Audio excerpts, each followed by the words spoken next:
हर कोई Bermuda triangle के बारे में जानता है, जहां जहाज और विमान रहस्यमय तरीके से गायब हो जाते हैं। लेकिन अगर मैं आपको बताऊं कि भारत में इससे भी डरावनी जगह है।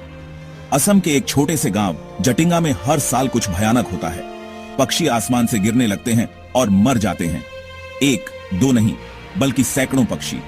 वैज्ञानिक सालों से इसे समझने की कोशिश कर रहे हैं, लेकिन अभी तक कोई स्पष्ट उत्तर नहीं मिला है।